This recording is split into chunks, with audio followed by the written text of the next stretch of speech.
War is a nightmare. War is awful. It is indifferent and devastating and evil. War is hell. But war is also an incredible teacher, a brutal teacher. And it teaches you lessons that you will not forget. In war, you are forced to see humanity at its absolute worst. And you are also blessed to see humanity in its most glorious moments. War teaches you about sorrow and loss and pain. And it teaches you about the preciousness and the fragility of human life. And in that fragility, war teaches you about death.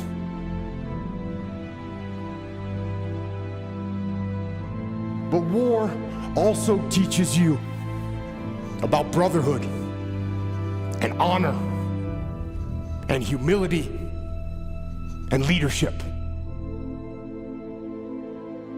And unfortunately, war teaches you the most when things go wrong. And for me, one of the most impactful lessons that I learned from war was in the spring of 2006 in the city of Ramadi, Iraq, which at the time was the epicenter of the insurgency, where brutal and determined terrorists ruled the streets with torture and rape and murder.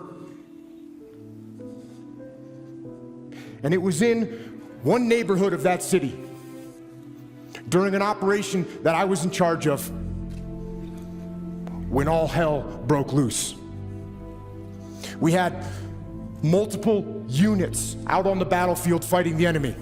We had friendly Iraqi soldiers, we had US Army soldiers and US Marines, along with small elements of my SEAL team.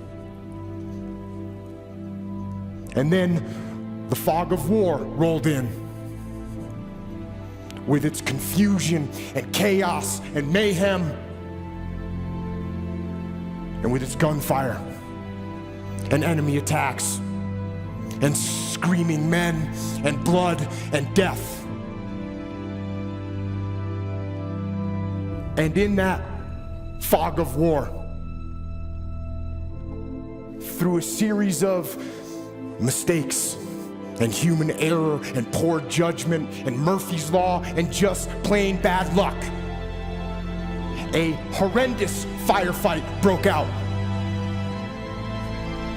But this firefight, it wasn't between us and the enemy.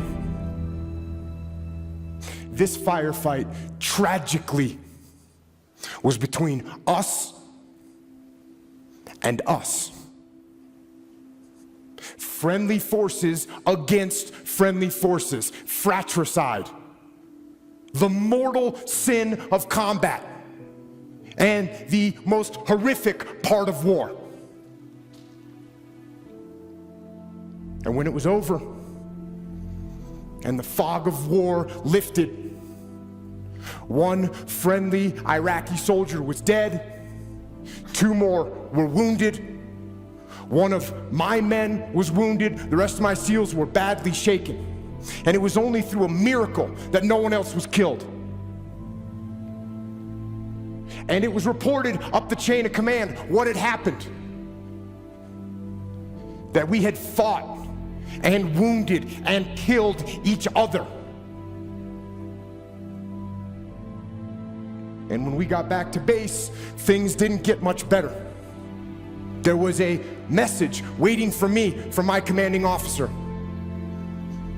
And it said, shut down all operations It said that the commanding officer, the master chief, and the investigating officer were inbound to my location.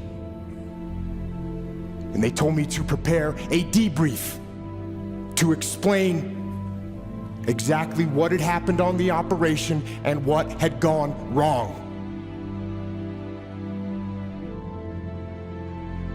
Now, I knew what this meant. It meant that somebody had to pay. It meant that somebody had to be held accountable.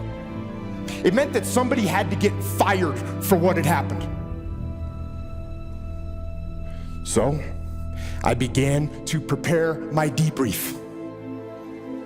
And in it, I detailed every mistake that was made and who made it. And I pointed out every failure in the planning and the preparation and the execution in the operation. And I pointed out who was responsible for that failure. There was plenty of blame to go around. There were so many people that I could incriminate with guilt. But something wasn't right. For some reason, I just couldn't put my finger on who was at fault and who specifically I should blame for what had happened. And I sat and I went over it again and again, and I struggled for an answer. And then when I was about 10 minutes from starting the debrief, that answer came, and it hit me like a slap in the face. And I realized that there was only one person to blame for the confusion, only one person to blame for the wounded men, and only one person to blame for the dead Iraqi soldier. And I knew exactly who that person was. And with that knowledge, I walked into the debriefing room with my commanding officer, and the master chief and the investigating officer were sitting there waiting for me, along with the rest of my men, including my SEAL that had been wounded, who was sitting in the back of the room with his head and his face all bandaged up. And I stood up before them and I asked them one simple question. Whose fault was this? One of my SEALs raised his hand. And he said it was my fault. I didn't keep control of the Iraqi soldiers I was with. And they left their designated sector, and that was the root of all these problems. And I said, no, it wasn't your fault. And then another SEAL raised his hand and said it was my fault. I didn't pass our location over the radio fast enough, so no one knew what building we were in, and that's what caused all this confusion. It was my fault. And I said, no, it wasn't your fault either. And then another SEAL raised his hand. And he said, boss, this was my fault. I didn't properly identify my target. And I shot and killed that friendly Iraqi soldier. This was my fault. And I said, no, this wasn't your fault either. And it wasn't yours or yours or yours, I said as I pointed to the rest of the SEALs in the room. And then I told them that there was only one person at fault for what had happened. There was only one person to blame. And that person was me. I am the commander. I am the senior man on the battlefield, and I am responsible for everything that happens. Everything. And then I went on to explain to them some new tactics, techniques, and procedures that we were going to implement to ensure that this kind of travesty never happened again. And I will tell you something, it hurt. It hurt my ego. It hurt my pride to take the blame. But I also knew that to maintain my integrity as a leader And as a man, I had to take responsibility. And in order to do that, I had to control my ego so that my ego did not control me. And you know what? I didn't get fired. In fact, my commanding officer, who had expected excuses and finger pointing, when I took responsibility, when I took ownership, he now trusted me even more. And my men, they didn't lose respect for me. Instead, they realized that I would never shirk responsibility, and I would never pass that heavy burden of command down the chain and onto them. And you know what? They had the same attitude.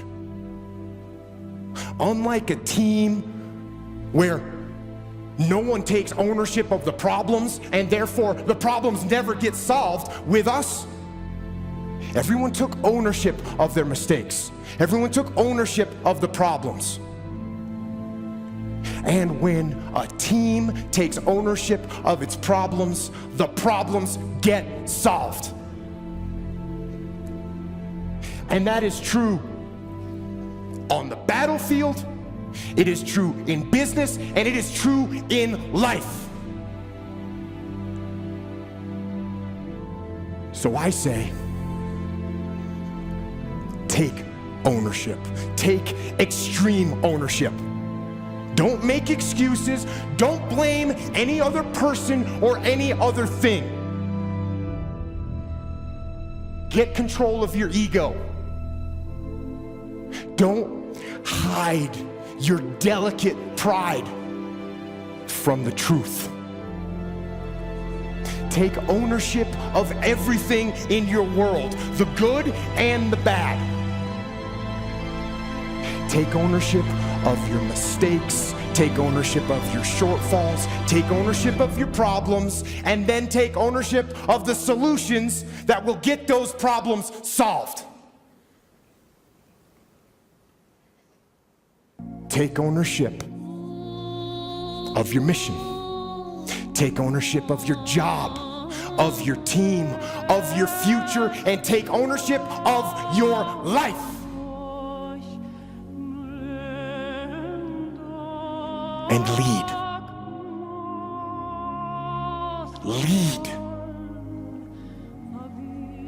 Lead yourself and your team and the people in your life. Lead them all to victory. Thank you.